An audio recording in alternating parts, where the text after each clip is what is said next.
Shalom, bendiciones, bendiciones a todos aquellos que se conectan, bendiciones, shalom a todos los hermanos de Teshua TV, a los hermanos de algo nuevo para ti, a los hermanos de la iglesia local que están viendo este video y a todos aquellos que están escuchando a través de nuestro canal de Spotify. Sean bendecidos como cada semana. Espero que la enseñanza de esta tarde sea de bendición, tarde, mañana, noche, cuando usted la esté escuchando. Así es que espero que sea de bendición. Estamos hablando acerca de leyes concernientes al Shabbat. Esta es la parte 3. Ya hemos visto las dos primeras partes y estamos utilizando la Mishneh Torah de Rambam, así como también el Shulchan Aruch, el libro de la recopilación de las leyes prácticas según la tradición sefardí. Hoy vamos a ver la parte número 3. El Mishneh Torah, que es este libro de aquí. Este libro de aquí, Mishneh Torah, es el libro 3.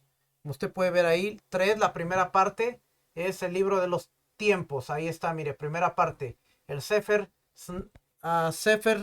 Manim, el libro de los tiempos. Así es que vamos a estar viendo, nos quedamos viendo la semana pasada acerca de las 39 tareas prohibidas, las 39 melahots. Vimos hasta el número 9, cortarse el cabello. Hoy voy a ir un poquito más rapidito, ya que muchas de estas leyes tienen un principio y una función. Así es que vamos a ir rapidito y al final vamos a ver dónde llegamos y cómo cerramos este video. Y si hay que hacer una última parte, la hacemos para terminar el tema del Shabbat. Acuérdese, la información es para que usted la valide, para que usted esté atento de lo que está ocurriendo, porque muchas veces escuchamos argumentos como, por ejemplo, de acuerdo a la Torah, solamente hay 6 mandamientos que aplican al Shabbat.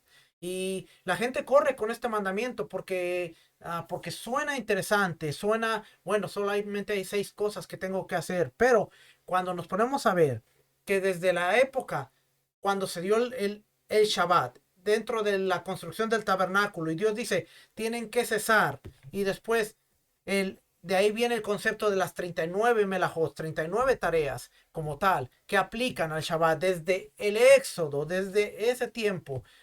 Es difícil decir que solo hay 6 y a veces tenemos que estudiar un poquito más, pero déjeme, lo llevo a la información rapidito, así es que aquí está.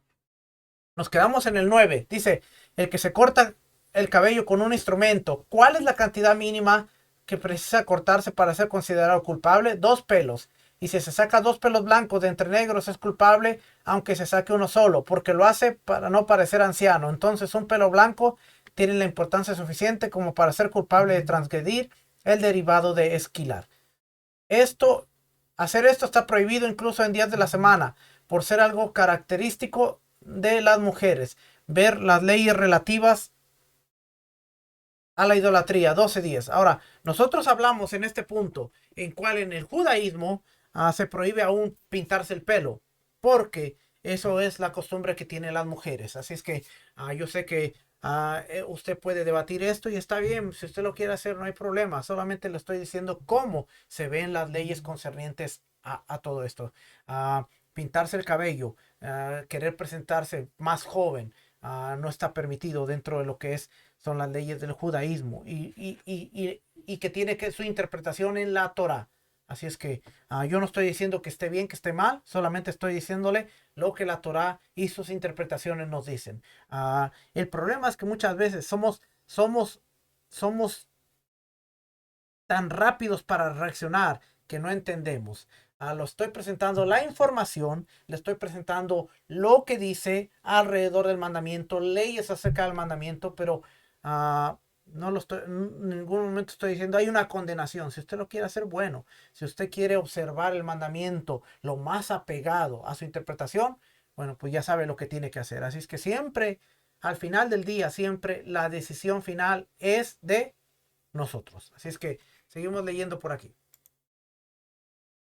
En el caso de que la mayor parte de una uña o pellejo se desprende del dedo, si se desprendió hacia arriba, hay discusión si se refiere hacia el lado de la punta del dedo o hacia el lado del cuerpo. Y le molesta, está permitido sacarlo con la mano, pero no con un instrumento. No obstante, si lo sacó con un instrumento, está exento. Es decir, no es castigado por ello porque ya estaba bastante sorprendido. Pero desprendido. Pero si si no le hace doler, está prohibido sacarlo, ni siquiera con las manos. Y si no se desprendió la mayor parte, aunque le duela, está prohibido sacarlo con la mano. No obstante, solo es culpable si se lo saca con un instrumento o un pellejo o algo que le esté molestando. Sí.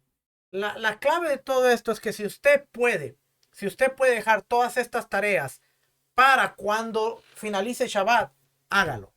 Que no se distraiga. Eso es todo lo que tiene que ver. No es que usted esté pensando en Shabbat, puedo hacer todo lo que yo quiera, sino acuérdese, Shabbat es un espacio restringido en donde si hay algo que puede esperar hasta que finalice Shabbat y empiecen los días regulares, entonces tenemos que hacerlo. No es de que, voy a dejar mi Shabbat por hacer esto. ¿Cuándo puede esperar? Si es un asunto de vida o muerte, si es un asunto que no puede esperar hasta finalizar Shabbat, entonces usted lo puede hacer. Eso es el fin de todo. Siempre la mentalidad que uno tiene, la mentalidad de honrar el espacio sagrado, sabiendo que esto no lo puedo hacer porque puede esperar, hay tiempo, esto lo hago, no importa.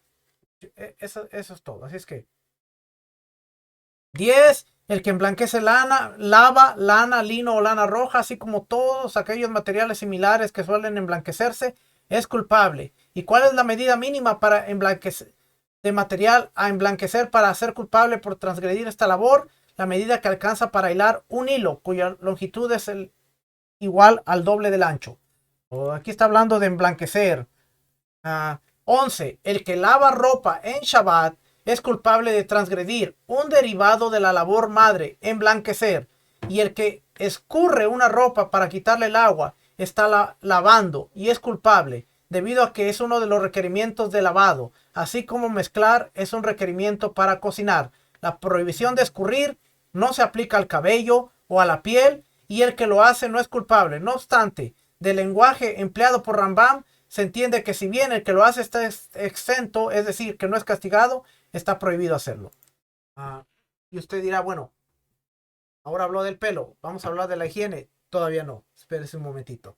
Ya vamos a llegar ahí, espérese. Peinar. El que peina lana, lino, lana roja u otro material similar es culpable. ¿Y cuál es la medida mínima de material a peinar para ser culpable por transgredir esta labor? La medida que alcanza para hilar un hilo de 4 tefajim, puños, 4 puños de largo. Peinar tendones hasta que se vuelven como lana, de modo que se les puede hilar.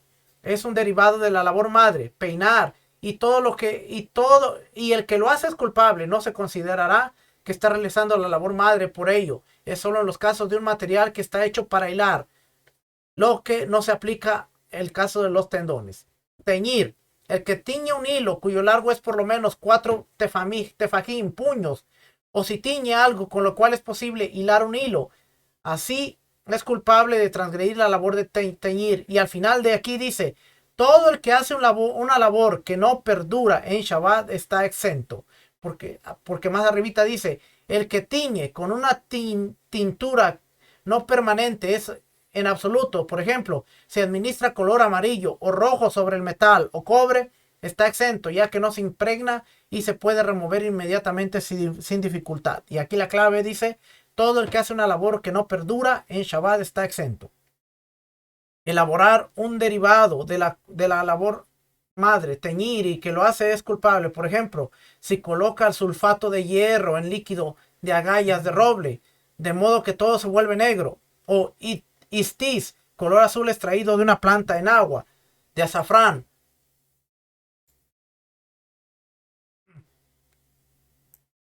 de modo que todo se vuelve verde, y lo mismo es válido para todos los casos similares.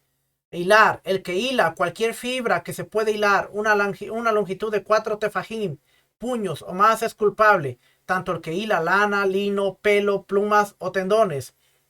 Elaborar fieltro es un derivado de la labor madre. Hilar y el que lo hace es culpable. 17. Preparar tela. El que prepara 2 aberturas, la cual se refiere a preparar el telar, pasando 2 hilos a través de las respectivas aberturas o caladas, es culpable. Hacer un tamizador, una criba, canasta, una red para cubrir el pelo o el trenzado con soga u otro material de una cama formando una superficie apta para descansar, es un derivado de labor madre. Preparar el bastidor del telar. En todos los casos citados, uno es culpable desde el momento en que forma dos aberturas. Asimismo, todo el que hace dos aberturas para el tejido entrelazado con cualquier material que se utiliza para tejer, entrelazar como los casos citados, es culpable. 18 y 19, preparar el bastidor del telar y tejer. Habla del tejido también y cómo es culpable. El que tensa los hilos de la urdimbre es el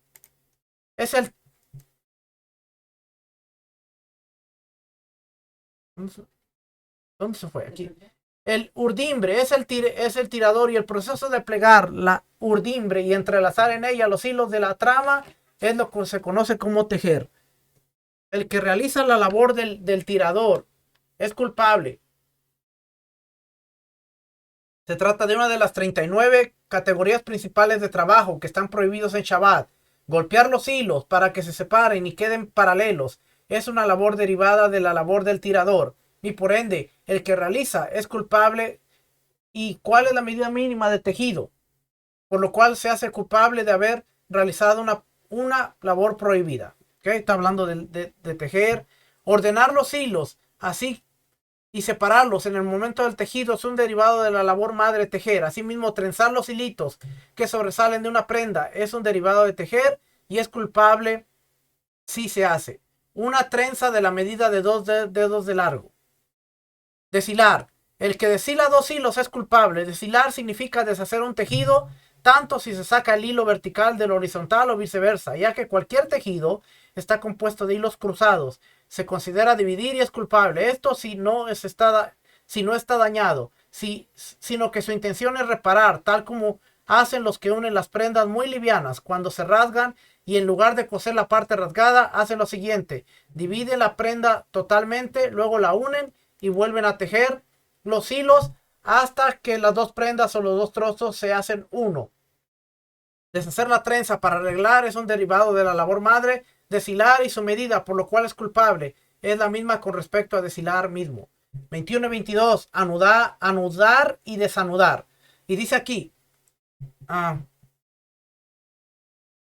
el que ata un nudo permanente, acción de experto, es decir, nudo complejo que suelen hacer los expertos, es culpable, como por ejemplo los nudos de los camellos, los nudos de los marineros, los nudos permanentes de los cordones que atan los zapateros cuando fabrican los zapatos y sandalias y otros similares. Pero el que hace un nudo permanente sin ser un nudo experto está exento. Y un nudo no permanente que tampoco es nudo experto está permitido hacerlo. ¿Qué sería? Un nudo permanente que no es acción de experto si a alguien se le rompe el cordón y lo ata. O se ata una soga, se corta una soga y la ata.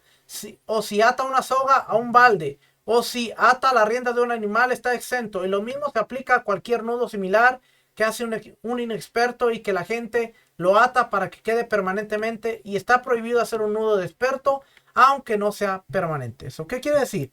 Que si de repente en Shabbat se le desataron los zapatos, usted puede amarrarse los zapatos. No venga bien literal a que no, pero la Biblia dice que no se pueden hacer nudos. Se le desató cualquier cosa, se puede hacer un nudo que no es permanente. Su nudo de la corbata, hágase su nudo de la corbata, no es permanente. Así es que la mujer tiene permitido atar las siguientes cosas: las solapas de su túnica, a pesar que son dos, es decir, el lado izquierdo sobre el derecho y el derecho sobre el izquierdo, son dos nudos. Los extremos del hilo del pañuelo que cubre su cabeza, aunque el pañuelo esté flojo, de modo que se le podría sacar sin desatar el nudo. Es decir, que la mujer desata el nudo para quitarse el pañuelo y así evitar arrancarse el cabello. Por ello, no se trata de un nudo permanente. Los cordones de los zapatos y las sandalias que se atan en el pie al calzarlas, las aberturas de las cantimploras de vino y aceite, aunque tengan dos aberturas. La olla de carne, aunque se puede sacar de la carne sin desatar el nudo, se ata una soga a una de las asas de la olla, pasando la soga por arriba de la tapa y atándola al asa del lado opuesto. Está permitido atar un balde a una cuerda fina, un cinturón o algo similar, que luego del uso que se le dé, las personas lo desatará, pero no a una soga, pues se sospecha que la persona la deje atada al balde por ser la soga, algo sin demasiada importancia, por lo cual sería un nudo permanente. Está permitido atar una soga, un hilo, en la puerta de un lugar donde hay un animal o en su pata para que no escape, aunque se trate de dos nudos. No se sospecha que la persona desate uno solo y que el otro sea un nudo permanente. Está una soga atada a una vaca, está permitido atarla al otro extremo, al comedero. Una soga atada al comedero está permitida atar al otro extremo a una vaca. ¿Se ve? El animal lo va a traer a comer, puede desatar el nudo, venir y atar el nudo. Entonces, siempre tenemos que ver, como le digo desde la primera clase, tenemos que ver con la intención. La intención. Todo tiene que ver con la intención. Aquí nos está hablando aquí de en Shabbat. Está permitido hacer un nudo con todo aquello que es apto para ser consumido por un animal. Vamos a ver qué más sigue por aquí. Sigue hablando de los nudos. 6. Está permitido hacer un nudo no permanente en aras de un precepto. ¿Cómo ser? Atar con el propósito de medir alguna de las medidas requeridas por la Torah. Por ejemplo, atar una soga a otra para medir un mikveh, para ver si tiene la medida correspondiente. En el caso de una cuerda de arpa que se cortó en el gran templo, está permitido atarla, pues el arpa era parte del servicio ahí, y además es temporario, hasta que cambien la cuerda al día siguiente. Pero afuera del gran templo, no. Sin embargo, no está permitido colocar una cuerda nueva al arpa por primera vez, ni siquiera en el gran templo. Esto es bien interesante porque cuando vemos la música, ahora vemos que aunque se les permitía tocar instrumentos en el templo, si una cuerda se rompía, podían atarla, pero no podían cambiarla. Así es que eso le hace pensar, ¿y qué hay fuera? Cuando de repente usted está tocando y se le rompe un instrumento. Bueno, la idea es que usted no puede tocar ese instrumento porque no puede cambiarle la cuerda. Así es que si usted es guitarrista, usted debería tener dos guitarras. Por si de repente se le rompe una cuerda, tiene la otra guitarra para seguir tocando. O tocar sin una cuerda, que es casi imposible. Así es que mucha gente me pregunta, ¿y qué hay de la música en los servicios? Bueno, estamos en una transición y siempre hacemos lo mejor posible, pero lo ideal sería cumplir con estos requisitos. Si de repente usted está tocando la batería y se rompió la batería, hasta ahí llegó. No se puede cambiar, no se puede hacer un trabajo, no se puede hacer esto. Así es que por eso es que la mayoría de sinagogas ellos tienen un órgano, un piano, porque es muy difícil que se desafine y si se desafina, pues se deja de tocar. Pero todas esas cositas tenemos que ver que en lo más que podamos ir acercándonos a lo más apegado a lo que son las leyes concernientes a todo el Shabbat y a la Torah. Por eso las estamos estudiando, para aprenderlas, porque yo sé que hoy en muchas congregaciones se toca, se danza, pero hay que tener el cuidado y el debido respeto. Que dice, en el templo se les permitía volver a atar la cuerda. Ahora, ¿cómo la afinaban? No me pregunte, porque yo no sé cómo se puede afinar una cuerda que está atada y que no está cambiada. Así es que yo soy músico, toco el bajo, y si a mí se me rompe una cuerda y la quiero atar, me va a ser imposible afinarlo. Y como va a ser imposible afinarlo, va a ser imposible que pueda tocar con ese bajo. Así es que, ¿cómo lo hacían en el templo? No estaba ahí, así es que no sé cómo le hacían. Pero ¿cómo podemos hacerle hoy? Con el debido respeto, se le rompió una cuerda. Deja de tocar la guitarra, deja de tocar el bajo, deja de tocar el instrumento, o tiene uno extra ahí. Pero es imposible tener extra. Bueno, la obediencia cuesta. La obediencia va a costar muchas cosas. Así es que esas son las soluciones. Vamos a seguir por aquí. Bien interesante esto de aquí. No lo había marcado, pero lo voy a marcar aquí. Elaborar sogas, entrelazados, hojas de palmera, estaba prohibido. 23. Coser. El que cose dos puntadas es culpable si es que hizo un nudo en cada extremo del hilo para que no se salga la costura. Pero si cose más de dos puntadas es culpable aunque no haya atado, porque esta costura es permanente. El que jala un hilo de costura en Shabbat es culpable porque es uno de los requerimientos de la costura. 24.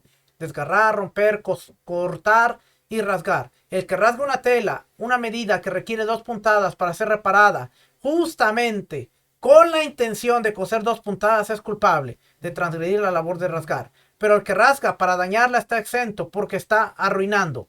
El que rasga en un estado de ira o por un fallecido cuando corresponde rasgar la ropa es culpable porque de este modo se asienta su conciencia y se calma su instinto. Y por cuanto que su ira se aplaca con esta acción, es como está reparando y es culpable. El que abre el cuello de una vestimenta en Shabbat es culpable. Antiguamente los sastres acostumbraban a coser el cuello de las vestimentas nuevas para que los compradores perciban que nunca fue usada. Entonces, cuando uno corta esta costura, solo está destruyendo, rasgando la costura, sino que también está reparando la vestimenta, por lo que lo hace apta para vestirse. Por eso los considera culpable. ¿Ve?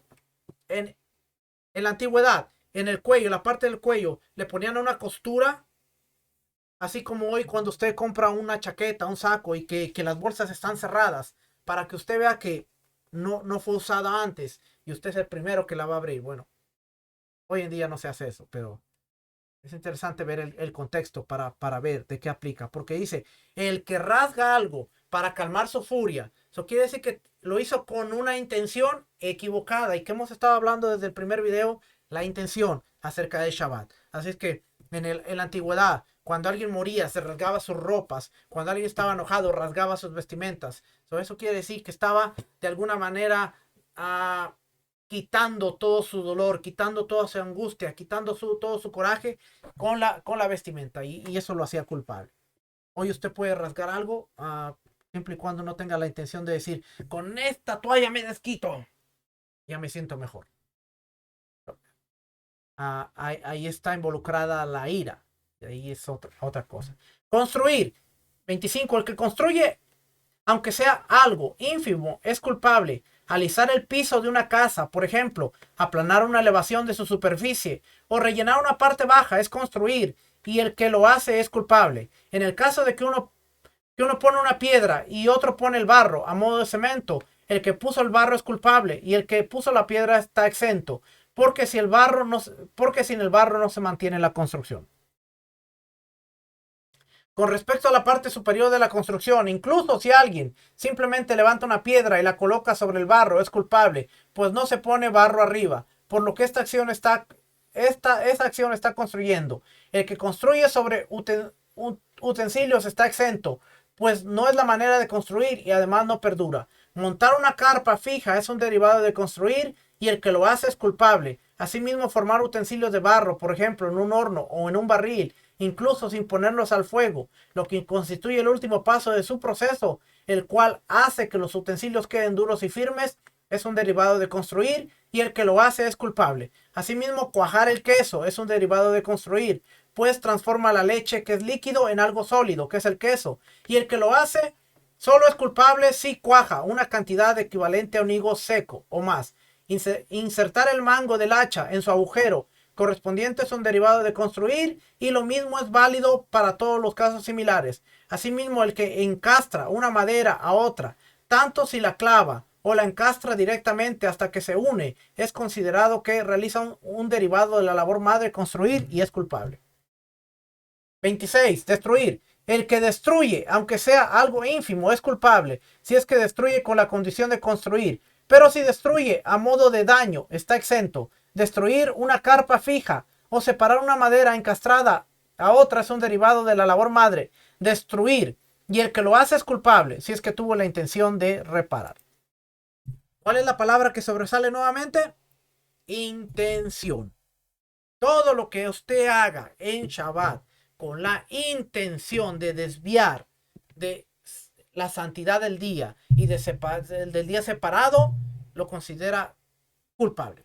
Si es que no, si usted no quiere lidiar con esto de las 39 tareas y todo esto, simplemente hay algo más en lo que se puede usted concentrar. Intención. ¿Cuál es la intención que tengo en hacer esto? Y eso lo va a quitar muchos dolores de cabeza. Martillazo final o dar los retoques finales a un objeto. Está hablando de el martillazo final para terminar. Es que el que dar martillazo final, un golpe, con el cual queda terminado y listo para usar es culpable. El que perfora una ampolla en Shabbat para extender la apertura de la herida, tal como los médicos hacen con la intención de curar, para sacar la secreción y oxigenar la herida, es culpable de transgredir la labor, que fuera como martillazo final, ya que es trabajo de médico, y por considerarse trabajo, tal como lo indica el inciso anterior, entra en la categoría de derivado de labor, martillazo final. Pero está permitido perforarla si la intención es solamente extraer la secreción.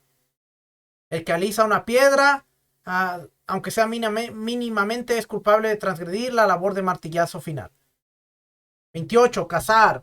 El que caza un animal, una de las especies que se suelen cazar, como por ejemplo bestias, aves, peces, es culpable. Esto se aplica si caza y lleva la presa al lugar donde no haga falta cazarla. No necesita matarla, pero si la lleva al lugar donde queda encerrada. Por ejemplo, si persigue a un ciervo hasta que lo hace ingresar a una casa, un jardín o un patio, que son pequeños, y lo encierra, o si hace volar un ave hasta que la hace entrar en un armario y la encierra, o si extrae un pez del mar utilizando una jarra de agua, es culpable. Pero si hace volar a un ave a una casa y la encierra, o si traspasa un pez del mar a una pileta, o si persigue a un ciervo hasta que entra a un salón amplio y lo encierra, está exento, pues no se considera caza absoluta, porque cuando decide tomarlos deberá perseguir al animal y cazarlo ahí. Por eso, el que caza a un león solo es culpable cuando lo hace ingresar a su jaula, donde queda retenido. ¿Se entiende el concepto, va? No necesita, cuando lo encierra en un espacio pequeño, usted lo está cazando. Con un espacio grande, usted todavía necesita cazarlo de ahí. Así es que es lo que dice aquí. Interesante aquí lo que dice. En el caso de uno de los 8 reptiles escritos en la Torá, Levítico 11:29, o cualquier otra criatura abominable y rastreros que se suelen cazar, la persona que caza alguno de todos ellos, tanto por necesidad o sin ella, sino para diversión, es culpable porque tenía la intención de cazar y en efecto cazó. Pues incluso cuando alguien hace una melajá que no precisa es culpable. El que caza un animal dormido o ciego es culpable. Y decimos, ¿cómo que duerme o es ciego? Se considera que ya está casado y la persona debería estar exenta, ya que de todos modos se escapan cuando una persona se acerca a ellos. El que manda perros para cazar ciervos, liebres, etc. Y el ciervo se escapa del perro y la persona lo persigue, se para ante él y lo asusta hasta que llega al perro y lo atrapa, es culpable de transgredir. Más conceptos que me voy a brincar para acá. 25. Con respecto a los animales rastreros peligrosos como serpientes y escorpiones, aunque no maten, dado que muerden, está permitido cazarlos en Shabbat. Esto es, si su intención es escaparse de su mordida. ¿Cómo se debe hacer? Colocarles un recipiente encima, rodearlos con algo para bloquearles el camino o atarlos para que no dañen. En el templo, si se llegaba a ver algún animal, se le ponía un contenedor con el que se sacaban las brasas encima para que no se fuera y se quedara atrapado. Si es que si de repente usted ve un ratón, una araña, una serpiente y su vida está en peligro, la puede matar. No sea literal, ¿ok? Tenemos que entender estas cosas. O en su defecto, haga lo que hace mi esposa. La agarra con algo y la tira para afuera, no la mata. 29. Degollar. El que degüella un animal no se puede hacer en Shabbat. ¿Okay? No puede matar un animal. Y todo esto tiene. Fíjese lo que dice aquí. El que elimina los piojos de su ropa en Shabbat, que tome los piojos con su mano y los tire, pero que no los mate, pues se sospecha que si se le permitiera, en caso que encuentre otro insecto, está prohibido matar en Shabbat. Lo llegue a matar también. En cualquier otro caso, está permitido matar piojos en Shabbat, pues se crean por la transpiración y su vitalidad es escasa. Si tiene piojos, espero que no. Los puede matar en Shabbat.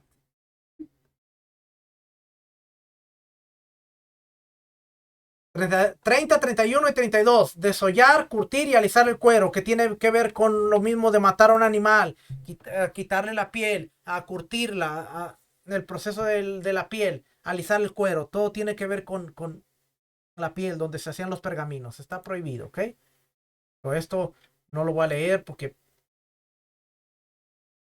cortar una piel, el que corta, el que corta de un cuero una medida suficiente para hacer un amuleto es culpable. Esto es si cortó con la intención de tener piel de una medida de largo y ancho determinada. En ese caso es una melajá. Pero si lo cortó a modo de desperdicio, sin prestar atención a la medida, sino mecánicamente, sin intención o por diversión, está exento. Recortar una pluma, por ejemplo, para poder escribir con ella, es un derivado de la labor madre cortar y el que lo hace es culpable. Asimismo, el que rasquetea los extremos de vigas de cedro es culpable por cortar. De igual forma, un carpintero que corta cualquier pedazo de madera o un metalúrgico que corta metal es culpable por cortar. Todo aquello que es apto como alimento animal, como ser paja, pasto fresco, hojas de palmera, etcétera, está permitido cortarlo con la mano porque no se aplica en ellos la prohibición de reparar utensilios. Está permitido cortar maderas aromáticas para oler, incluso si son duras y secas, porque no se cortan para formar un utensilio. Y también separar sus ramitas, ya sea de una madera o una pequeña o pequeña desconectada totalmente de la tierra. ¿Ok? Madera para oler, pero no corte madera para hacer fuego. Ahí está claro todo eso. Escribir, borrar. El que escribe dos letras es culpable y el que borra algo escrito con el fin de escribir dos letras en el lugar borrado es culpable. Vamos a ver aquí algo, porque aquí hay algo interesante en esta parte.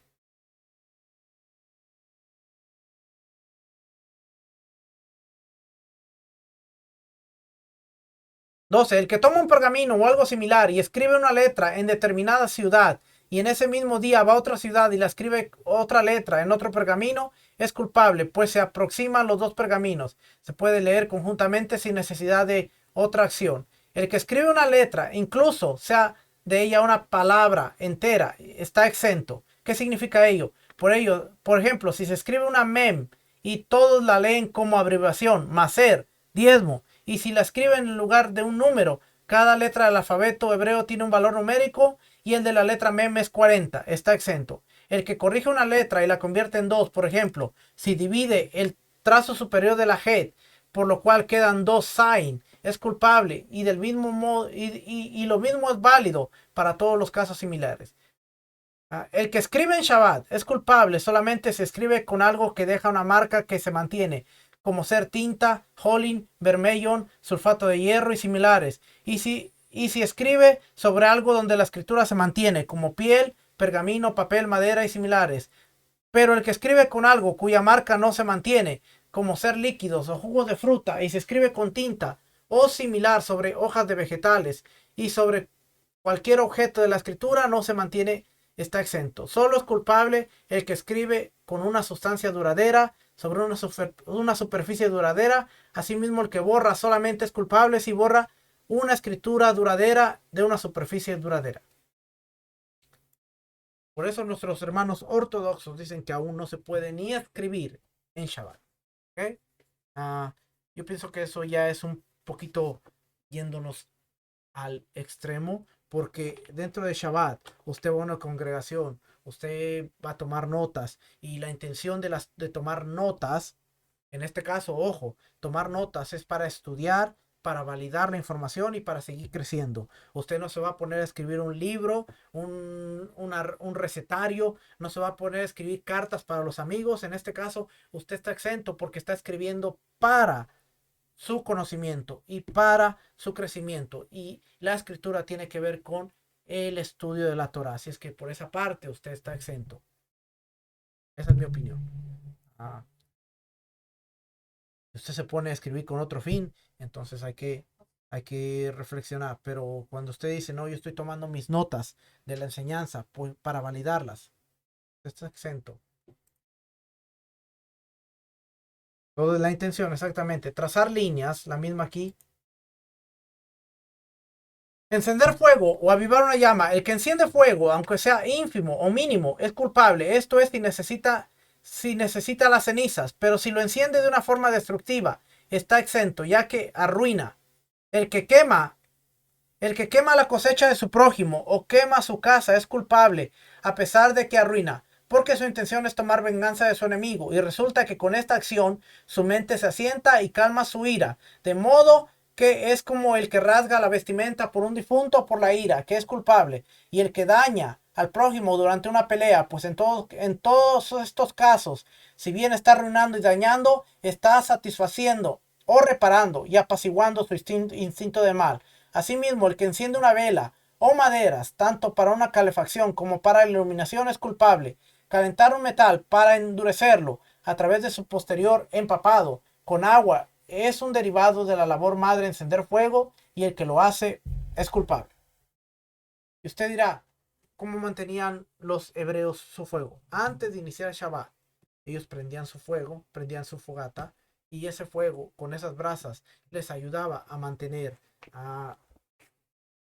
el fuego en el Shabbat. Y de ahí solo podían transferirlo, pero no volver a crear un fuego. Es que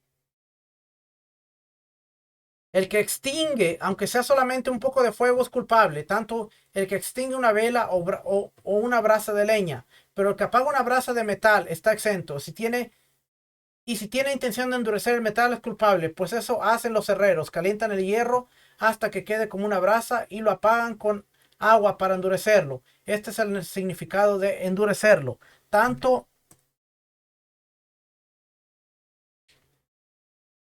que quien lo hace es culpable y es un derivado de la labor madre. Está permitido extinguir una brasa de metal en el dominio público para que la gente no se dañe con ello. El que pone aceite en una vela en Shabbat es culpable de transgredir la labor madre, encender fuego. Y el que se abastece de aceite de una vela es culpable de transgredir la labor madre, apagar fuego, pues acelera el apagado de la vela. O bien, porque cuando le quita el aceite, la llama disminuye. Con respecto a un incendio que se desata en Shabbat, el que lo extingue por causa de la pérdida monetaria que podría ocasionar es culpable, porque la pérdida monetaria no relega las restricciones de Shabbat, como la que nos concierne a apagar fuego, solamente el peligro de la vida. Suena duro, pero dice, si el fuego va a consumir algo que te va a causar monetariamente, no lo puedes apagar, porque tu enfoque es el espacio sagrado y el creador. Y el creador va a proveer para la pérdida que vas a tener. Si hay una pérdida de vida, entonces tienes que apagarlo, porque hay peligro de vida. Y aquí habla, todo esto habla acerca de el fuego, los incendios, ve. Y 39. Llevar objetos de un dominio a otro. Transportar objetos de un dominio a otro, de un público a otro privado o viceversa, es una melajá de las 39 labores madres enumeradas al principio del capítulo 7. A pesar de que esto, junto con todos los principios de la tradición oral de la Torá, fueron transmitidos por Moshe en el Sinaí, igualmente se puede encontrar una fuente sobre esto en la Torá misma. Aquí viene el punto de lo que le decía al principio. Las 39 melajot vienen de la Torah misma, no solo de la tradición oral. No son rabínicos, se le dieron a Moshe. Así es que dice aquí. Igualmente se puede encontrar una fuente sobre esto en la Torah misma, como está expuesto o escrito, que ni hombre ni mujer sigan haciendo trabajos en cuanto a los donativos para el santuario. Así la gente dejó de llevar. Éxodo 36:6. Cargar de un lado a otro. Ve cómo está conectado con las donaciones para el tabernáculo, así como el Shabbat estaba conectado con el tabernáculo, y los 39 trabajos van a estar conectados con el tabernáculo y el servicio del templo. Y de ahí viene todo. No fue tradición rabínica, no fue invento de alguien. Hay que estudiar y hay que validarlo para entender todo esto. Así es que la Torá denomina la acción de transportar o llevar objetos como un trabajo melajá. Asimismo, los sabios aprendieron de la tradición oral que transportar un objeto de un dominio público una distancia de 4 codos, que sería un total de 2 metros aproximadamente, es como transportar de un dominio a otro, y el que lo hace es culpable. El que transporta de un dominio a otro solamente es culpable si transporta algo de tamaño tal que el objeto es utilizable donde el dominio propio a uno público o viceversa. Si se retira el objeto de un dominio y lo apoya en un segundo dominio, Pero si se retira un objeto de un dominio y no lo apoya en el segundo, o lo apoya sin haberlo retirado, o si transporta un objeto de tamaño menor al mínimo establecido, está exento. Y esto lo vamos a ver en la próxima serie para poder entender la discusión que tenía Yeshua cuando dice que sanó al paralítico y el paralítico llevaba su lecho y los fariseos le dicen, hey, estás haciendo algo que no es lícito, estás cargando tu lecho, por qué lo decían? Bueno, lo espero en la próxima serie para poder entender todo esto que estamos viendo aquí y poderlo conectar con muchos de los argumentos que tenía Yeshua en el Nuevo Testamento o Brit Hadashah. Porque aquí nos sigue diciendo, el que transporta una parte de un objeto de alguno de estos dos dominios al otro está exento hasta que traslade la totalidad del objeto de un dominio a otro. Tanto el que transporta un objeto en la mano derecha, la izquierda o dentro del bolsillo que se encuentra sobre su pecho, como el que sale con el dinero envuelto en una vestimenta es culpable porque transportó del modo habitual. Y aquí están las discusiones del Ramban en cuanto a cargar. Nos da otro punto aquí, dice,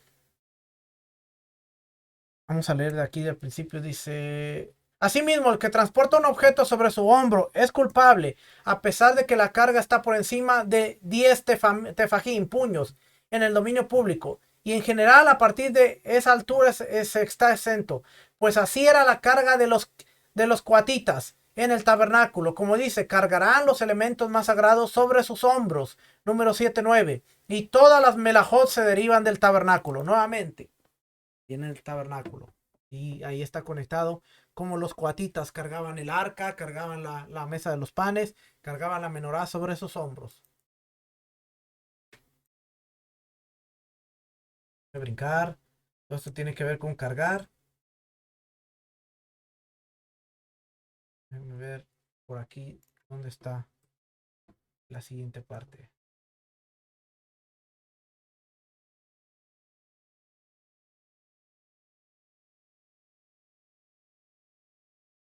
Esto lo vamos a ver la próxima semana.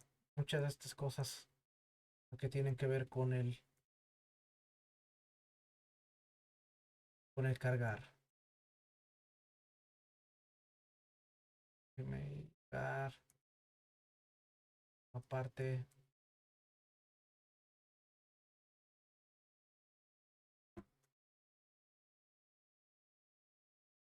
Por aquí lo tengo marcado.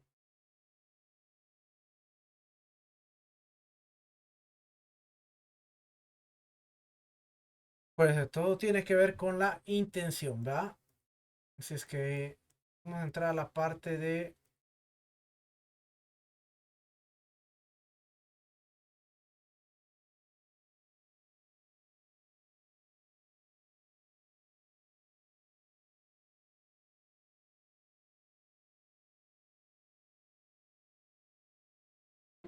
Aquí está.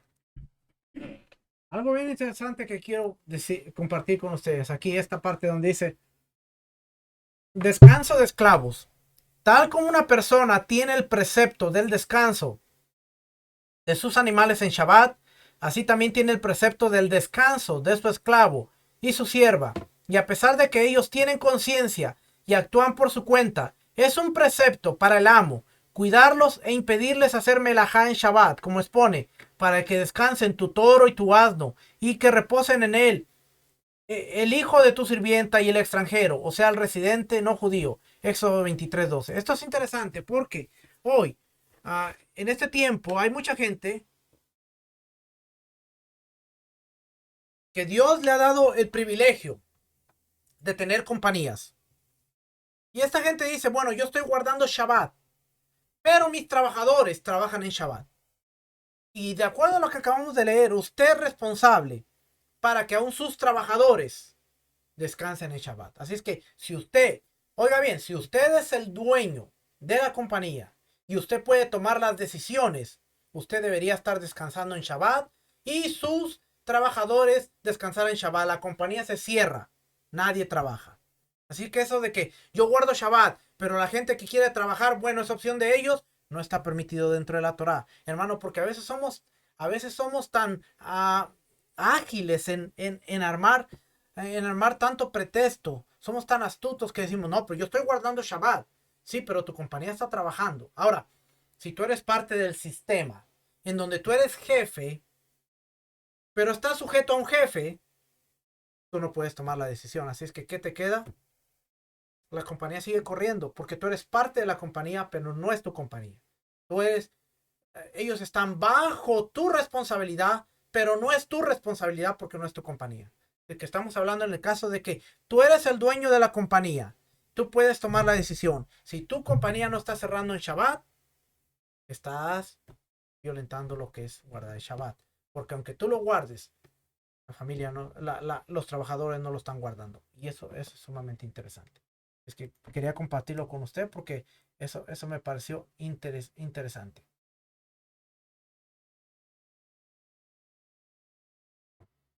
Ahora sí vamos a esta parte. Introducción. Shubut. Prohibiciones rabínicas. Rabínicas. Expone la Torah. En el séptimo día debes descansar. Éxodo 23:12. Enseñando que se debe descansar incluso de aquellas actividades que no son melajá. Y los sabios han prohibido hacer muchas otras cosas que se consideran shbut, reposo. Entre ellas hay algunas actividades que fueron prohibidas porque se asemejan a una melajá y otras fueron prohibidas por decreto, pues quizás conlleven a una melajá, a una prohibición pasible de la pena de apedreamiento. Las actividades prohibidas por los sabios son las siguientes que se enumeran a lo largo de todo este capítulo y los próximos. Una, arar. Ya la estudiamos. Arar. Tiene que ver con arar. Sembrar, cosechar. Puede cosechar en Shabbat. ¿Ves aquí? Si durante Shabbat caen frutas de un árbol, está prohibido comerlas hasta la finalización de Shabbat. Pues si estaría permitido, quizás conlleve que la persona arranque una fruta de un árbol en Shabbat. Está permitido oler un mirto que está ligado al árbol, pues es su usufructo. Consiste solo en su aroma y se puede oler sin necesidad de arrancarlo del árbol. Pero en el caso de un etrog, de una sidra, una manzana o todo lo que es apto para consumo, está prohibido olerlos cuando están unidos a su árbol, pues quizá eso conlleve a la persona a que la persona los arranque para comer. Está prohibido sentarse en un árbol cuyas raíces se elevan 3 tefajim, puños, por encima de la superficie de la tierra. Y si no miden 3 tefajim de altura, se considera como el suelo, porque todo lo que se encuentra en menos de 3 tefajim de altura desde el suelo se considera como parte de este. No se debe montar sobre un animal en Shabbat. Esto es un decreto para evitar que alguien arranque una rama para dirigirlo. Eso no se debe, uno no se debe colgar de un animal ni subirse a él desde antes de Shabbat para quedarse ahí sentado durante Shabbat. Uno no se debe apoyar en un animal pero apoyarse en algo que está apoyado en un animal está permitido. En el caso que alguien subió a un árbol en Shabbat, si ha subido sin querer, por ejemplo, se olvidó que es Shabbat, de la prohibición, tiene permitido descender del mismo, pero si ha subido deliberadamente, tiene prohibido descender como penalización. En el caso que alguien montó un animal en Shabbat, aunque lo haya hecho deliberadamente, debe descender para evitar sufrimiento del animal. Por la misma razón, se permite descargar una carga de un animal en Shabbat. ¿Lo que quiere decir? Los rabinos enseñan que si usted se subió a un árbol deliberadamente, usted no puede volver a bajar. Quédese ahí hasta que acabe Shabbat. Ese es su castigo. ¿Ok? Algo interesante.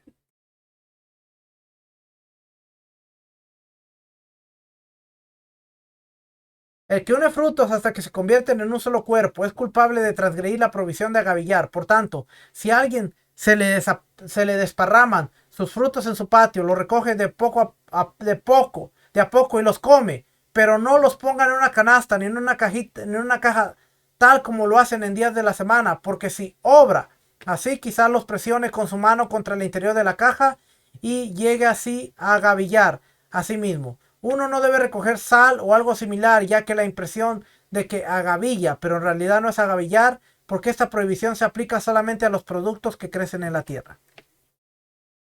Los discípulos no estaban agavillando, sino que estaban trillando. Trillar. Quien separa la parte no comestible de un fruto es culpable de transgredir un derivado de la labor madre trillar, y el que exprime aceitunas y uvas es culpable de la prohibición de separar. Por eso está prohibido exprimir moras y granadas, ya que algunas personas las exprimen como aceitunas y uvas, por lo cual quizá ello conlleve a que la persona llegue a exprimir aceitunas y uvas, pero con respecto al resto de las frutas como membrillos, manzanas y azurín, frutos que parecen manzanas pequeñas, está permitido exprimirlas en Shabbat porque no son exprimibles frecuentemente, sino que se comen, por lo cual su jugo se considera líquido con respecto a estas leyes.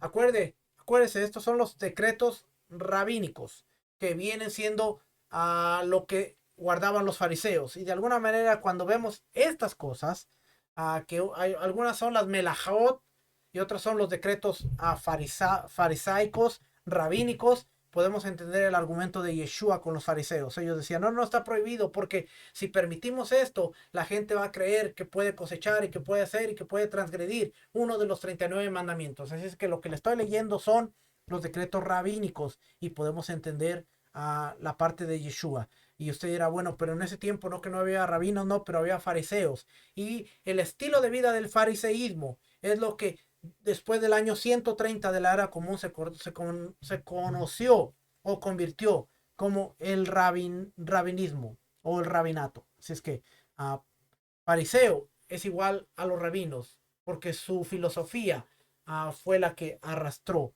a convertirse en el fariseísmo, en el rabinismo. Me estoy haciendo bolas aquí. Trillar, exprimir. Cuando emana líquido de frutos en Shabbat, si son aceitunas o uvas, está prohibido beberlo hasta la finalización de Shabbat. Esto es un decreto para evitar que alguien exprima intencionalmente en Shabbat. ¿Ve? Todo dice así.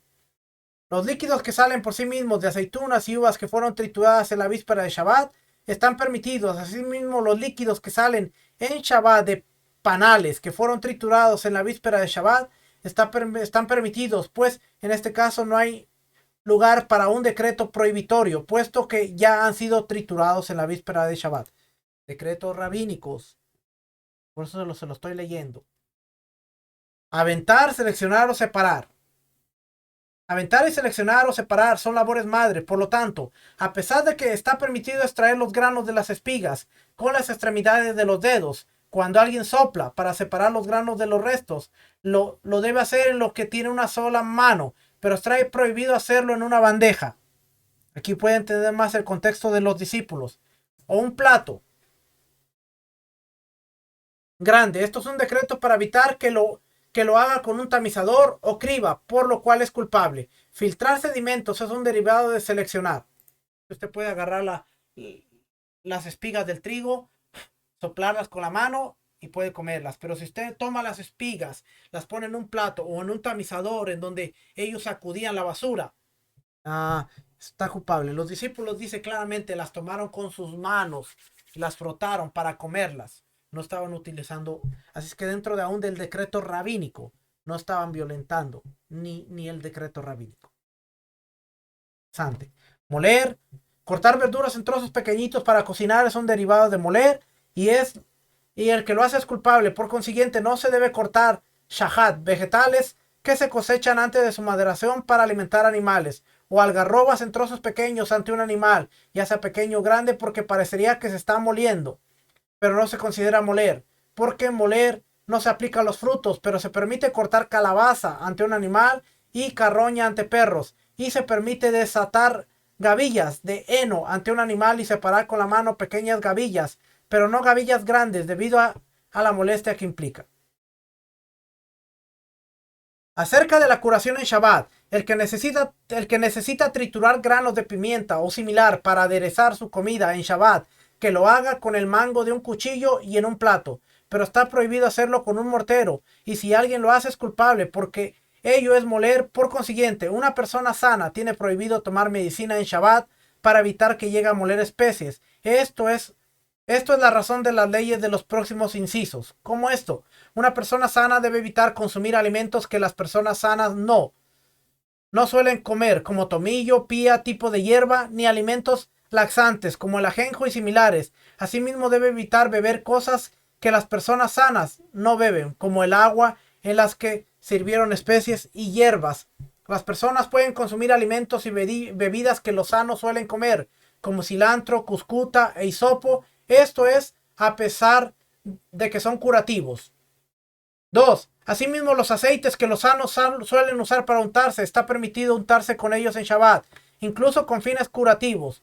Con respecto a los aceites que los sanos suelen untarse, está prohibido. El que tiene dolor de caderas no debe aplicar vino y vinagre para calmar el dolor, dado que las personas sanas no se aplican estos líquidos, sino solamente los enfermos. Se percibe que lo hace para curación y como vimos al final del inciso 20, ello está prohibido. El que tiene dolor de diente, que no se enjuague con vinagre para luego escupirlo, sino que se hace un enjuague y debe tragarlo. El que tiene dolor de garganta no debe hacer gárgaras con aceite, pero puede beber mucho aceite y si sana está bien. No se debe masticar almaciga, goma de mascar extraída de la resina del lentisco, que tiene propiedades curativas, ni frotarse los dientes con medicina en Shabbat, en aras de curación, pero si es para mejorar su aliento, está permitido.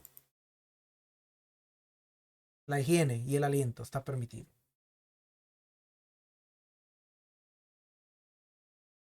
Y aquí vamos a llegar a la parte.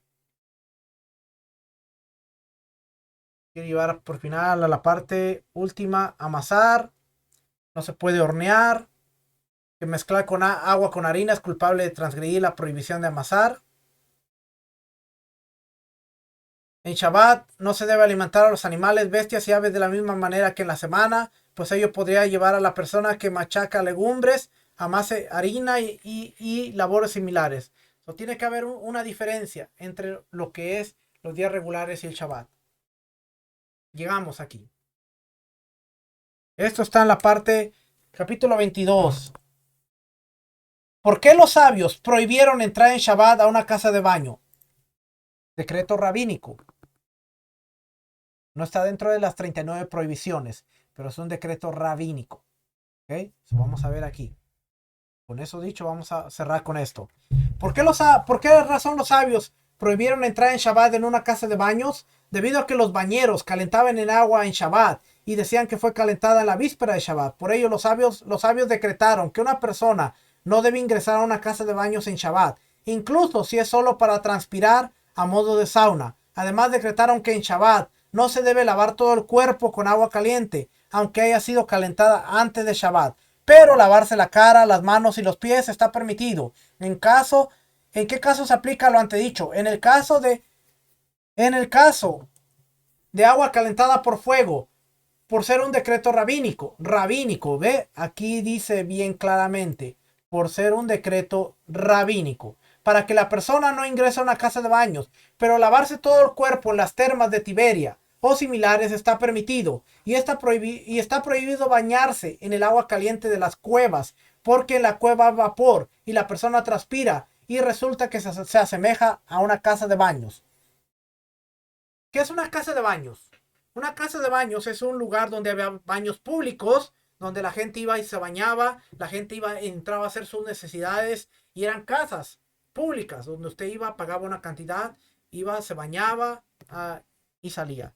Yo me acuerdo que todavía cuando era chico, en el pueblo donde yo vivía, había los baños públicos. Y usted iba, pagaba, le daban un cuarto en donde había una regadera, vapor, y usted iba, se bañaba y salía. Y entraba un montón de gente. Y a veces uno no se ponía a pensar, la persona que estuvo ahí, alguna infección o algo, y no nos preocupábamos por ¿cómo se dice la palabra? Sanitar, hacer sanitación de todo, a limpiar bien. No, salía una persona y inmediatamente entraba el otro ahí, pásele. Y estamos sanos. Hoy en día las cosas han cambiado, pero eso es una casa de baños. No sé si en su país haya. En Estados Unidos yo creo que es muy raro. Quizás hubo. No sé, no tengo idea. No quiero darle un dato que no sé, que no sea. Está prohibido calentarse con una fogata y luego salir y mojarse todo el cuerpo con agua fría, pero se permite lavarse todo el cuerpo con agua fría y después calentarse con una fogata. Por ello, ¿Por qué? Porque ello entibió el agua que está sobre él, por lo cual es como si estuviera lavándose todo el cuerpo con agua caliente. ¿Ok? Colocación y mezcla de agua fría con caliente. Una persona tiene permitido llevar una vasija de agua y colocarla ante una fogata, no para que se caliente, sino para mitigar su frío. Asimismo, se permite colocar una vasija de aceite ante una fogata para que se entibie, pero no apto para que se caliente. Una persona puede mojar su mano con agua o aceite y calentarla frente a una fogata. Se permite con 6. Se permite 5. No se permite poner agua fría en una bañera llena de agua caliente porque se calentará mucho. Asimismo, no se permite poner ahí una vasija de aceite porque sería como cocinarlo. No se permite poner agua caliente en una bañadera que tiene agua fría porque se enfriará y no hay inconveniente en ello. Pero se permite, perdón, se permite colocar agua fría en un calentador de agua que se vació y aún sigue caliente para entibiarla, y está permitido verter agua caliente en agua fría o bien agua fría en aguas calientes. Acerca de poner un alimento en remojo, no se debe poner azafetida en remojo, ni en agua tibia ni en agua fría, pero se permite hacerlo en vinagres. Si alguien bebió líquido en el cual se puso en remojo azafetida el jueves y el viernes para curación, tiene permitido poner azafetida en remojo en agua fría en Shabbat y exponerlo al sol para que se caliente para beberlo. Esto se permite para que la persona no se enferme si deja de beberlo. Y aquí vemos las mismas prohibiciones: blanquear, rescatar vino, lavar o limpiar, rasgar, construcción y destrucción. Prácticamente es lo mismo que tiene la parte que vimos: curtir, escribir. A ver qué dice aquí.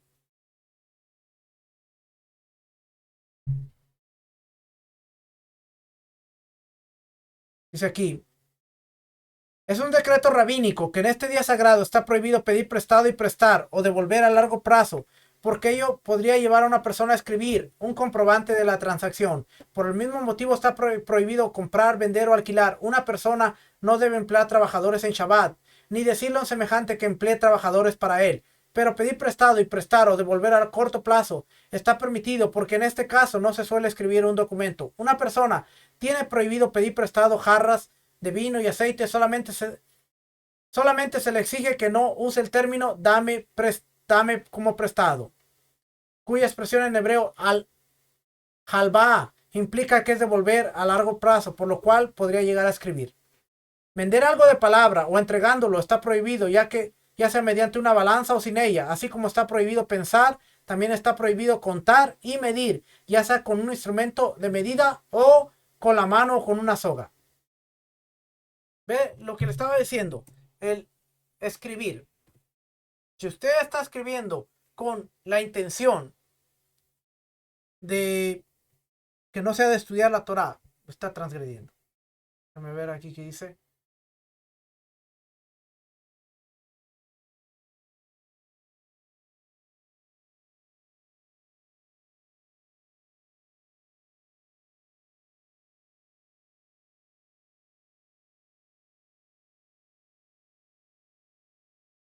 Aparte dice: hay cosas que están prohibidas en Shabbat, a pesar de que no se asemejan a una melajá, ni conducen a realizar una melajá. Entonces, ¿por qué fueron prohibidas? Porque dice: si apartaras tu pie del Shabbat, sin hacer tus quehaceres en mi día santo, Isaías 58:13. Y también dice: y le hicieres honra, absteniéndote de hacer tu camino, de perseguir tus intereses y de hablar cosas mundanas. Ahí está la clave. Isaías 58:13. Por lo tanto, la persona tiene prohibido ir tras sus intereses en Shabbat, e incluso tiene prohibido hablar de ellos, como por ejemplo, hablar con su socio, con lo que venderá al día siguiente, lo que comprará, o cómo construir una casa, o con qué mercadería irá a tal lugar. Todo esto y cosas parecidas están prohibidas en Shabbat, como expone o dice: abstenerse de hablar de ellas. Yeshayahu, Isaías 58:13. Hablar de estas está prohibido pero pensarlas está permitido. Una persona tiene prohibido inspeccionar sus jardines y campos para ver qué necesitan o cómo están sus frutos, aunque esto considera que está yendo para satisfacer sus necesidades. Asimismo, una persona tiene prohibido salir de la ciudad en Shabbat hasta donde termina el área permitida, que son 2000 amots fuera de la ciudad, y esperar ahí hasta la noche para estar disponible para hacer sus quehaceres apenas finalice el Shabbat. Porque resulta que camina en Shabbat, que su caminata en Shabbat sería en aras de llevar a cabo sus intereses. Esa es la clave de todo. Si abstinieras, si abstuvieras, lo que leímos aquí, si le hicieres honra y absteniéndote de hacer tu camino, de perseguir tus intereses y de hablar las cosas mundanas. Isaías 58:13. Y vamos a leer aquí, le voy a leer rapidito.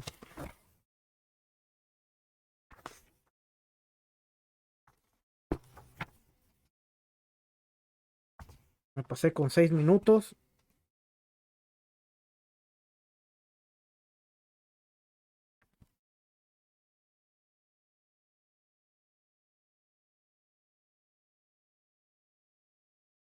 ¿Dónde está? ¿Dónde está?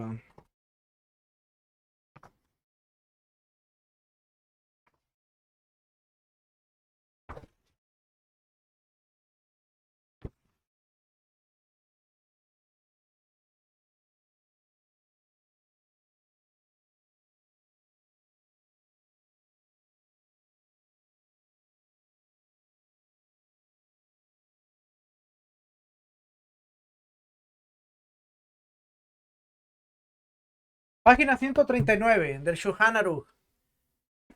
Ahí lo tenía marcado, mire, yo estaba busque. Página 139 dice, preparativos para el Shabbat. El viernes por la mañana, temprano, hay que hacer las compras necesarias para el Shabbat.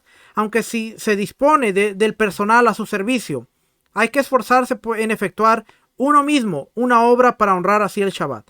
En honor del Shabbat hay que limpiar la casa y los utensilios de cocina, hacer las camas y preparar de antemano la mesa del Shabbat. Se cuidará de quitar las telas de las arañas y que la casa esté limpia. Se corta el cabello y las uñas. La parte de las uñas que sobrepasa la carne es considerada como tumá, impureza. Hay que cortarlas por consiguiente cada 2 semanas por lo menos, cuidándose de no dispersarlas en el suelo, sino que se las arroja en el retrete. Hay que tomar un baño el viernes. Si no puede lavar todo el cuerpo, por lo menos hay que lavarse con agua caliente la cara, la cabeza, las manos y los pies. Tenemos la obligación de recitar el viernes la parashá relativa a ese Shabbat.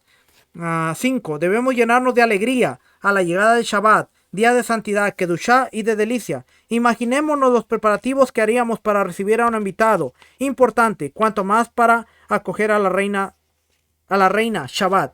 Con relación al Shabbat, está escrito proclamación de distinción sagrada, Levítico 23:3, de este versículo. El Sifre dice que hemos de distinguir el Shabbat con un vestido bonito y con comidas especiales que conviene probar. Y acerca de bañarse, para cerrar, acerca de bañarse, ¿podemos bañarnos o no en Shabbat? Es un decreto rabínico, hermano. Y nos vamos a dar cuenta, leyendo aquí la próxima semana, nos vamos a dar cuenta de que una de las cosas más importantes es que a nuestros hermanos judíos, ellos toman el viernes en la tarde para bañarse, a ponerse la mejor ropa, a ponerse elegante, a poner la mejor comida que puedan tener el viernes en la noche para celebrar Shabbat. Y con esto quiere decir que ellos se bañan el viernes, se perfuman, se ponen bonitos para estar presentables el Shabbat.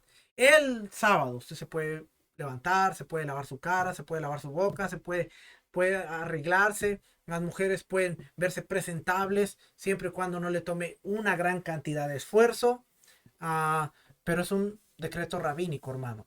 La Torá cambió durante mucho tiempo y si usted lo hace para su deleite, para su placer, pues entonces ahí lo que importa es la intención. ¿Con qué intención usted lo está haciendo? Ah, lo estamos diciendo para que usted vea que dice, es un decreto rabínico, o sea, que es la interpretación rabínica. Y como siempre hemos dicho, fue puesta por Dios. No podemos ir en contra de ellos, pero hay que ver hasta qué punto realmente podemos cumplirla, porque así como los tiempos han cambiado, por eso dice la Biblia que si el judío hiciera 2 semanas juntas Shabbat de la manera correcta, el Mesías se manifestaría en los cielos. Eso le da a entender que, aun por mucho que nos esforcemos hasta el día de hoy, ni aún nuestros hermanos de la casa de Judá han podido hacer el Shabbat de la manera correcta. Y tenemos mucho que aprender todavía para poder llegar ahí y estar ahí. Así es que, número uno, Isaías 58:13 dice, y, ah, y le hicieres, 58:13, me está brincando por aquí. No sé qué le pasó a esta cosa, pero está media. Déjame se lo pongo al final y ahí con eso terminamos, ¿ok? Y me deja esto. No me está dejando. Ahora sí. Y le hicieres, si apartaras tu pie del Shabbat, sin hacer tus quehaceres en mi día santo. So, aquí está la clave. Sin hacer tus quehaceres en mi día santo. Y le hicieres honra, absteniéndote de tu camino, de perseguir tus intereses y de hablar cosas mundanas. Y podemos, con esas dos cosas, hermano, vamos a ir creciendo en conocimiento y en sabiduría. ¿Se puede bañar? Sí, hermano, usted se puede bañar. Siempre y cuando su intención no sea otra más que honrar al rey. Usted no quiere presentarse delante del rey sucio, maloriento, con olor a sudor. Usted quiere presentarse delante del rey de la manera correcta.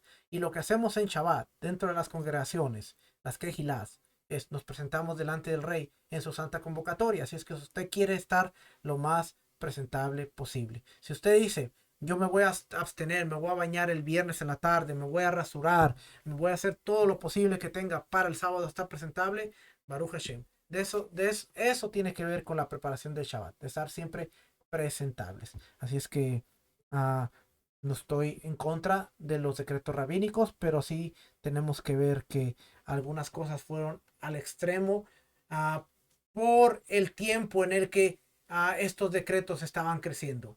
Bañarse conllevaba a ir a una casa de baños, conllevaba a ir a un lugar en donde te tenías que bañar, tenías que hacer todo esto. Entonces ellos pusieron esa prohibición. Ahora, en nuestro tiempo, el agua que está en el calentón se ha calentado desde un día antes. Sí, pero llega agua nueva al calentón y todo. Sería entrar en muchas complicaciones. Pero si usted se pone a pensar, el agua que está en su tanque del viernes en la tarde ya se calentó, ya está ahí caliente.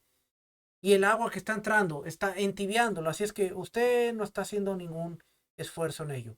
Es que todo tiene que ver con la función, el propósito del mandamiento. El propósito del mandamiento era, no quiero que recojas leña, no quiero que hagas fogata, no quiero que hagas todo esto, no quiero que vayas a la casa de los baños, quiero que tú mantengas tu pie alejado del Shabbat y te concentres en Shabbat. Hoy en día, usted puede entrar al baño y en 5 minutos salir y seguir concentrado en el Shabbat. Así es que espero que esto haya sido de bendición, hermano. Nos vemos la próxima semana con la última parte.